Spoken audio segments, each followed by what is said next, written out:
یہ حضرت عبداللہ ابن مسعود سے ہے رضی اللہ تعالی عنہ، یہ بھی مسلم شریف کی روایت ہے۔ حضور فرماتے ہیں ما بعث اللہ من نبی فی امتہ قبلی الا کان لہ حواریون واصحاب،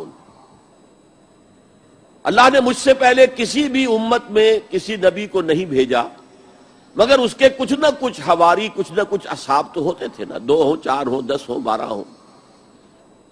حضرت عیسیٰ کے حواری 12 تھے، ایمان لانے والے کل کہتے ہیں 72 تھے، بہرحال کچھ نہ کچھ ساتھی، حواریون و اصحاب یاخذون بسنتہ ویقتدون بامرہ، وہ کیا کرتے تھے؟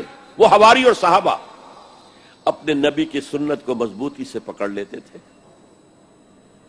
اور انہی کے احکام کی پیروی کرتے تھے۔ یقتدون بامرہ،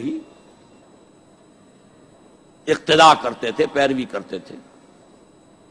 ثم انہا تخلف من بعدہم خلوف، پھر ہمیشہ ایسا ہوا ہے کہ بعد میں کچھ ایسے ناخلف اٹھے، یفعلون یقولون ما لا یفعلون ویفعلون ما لا یؤمرون،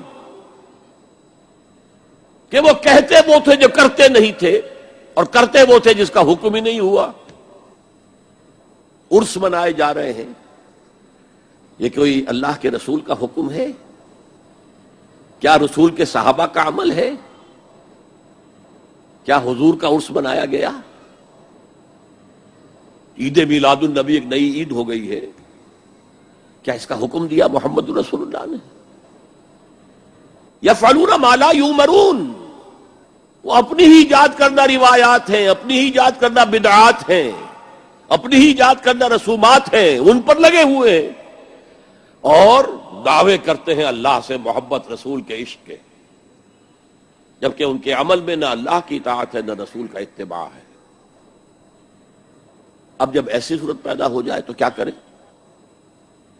فمن جاہدہم بیدہ فہو مومن، تو جو مسلمان بھی ان کے خلاف جہاد کرے گا اپنے ہاتھ سے، اپنی طاقت سے، وہ مومن ہوگا۔ ومن جاہدہ بلسانہ فہو مومن، اور جو ان کے خلاف جہاد کرے گا اپنی زبان سے، وہ بھی مومن ہوگا۔ وہی 3 درجے۔ ومن جاہدہم بقلبہ فہو مومن، دل سے نفرت رکھ کر جو جہاد کرے گا بالقلب وہ بھی مومن ہوگا۔ فما وراء ذلک من الایمان حبۃ خردل، اس کے بعد تو ایمان رائی کے دانے کے برابر بھی نہیں ہے۔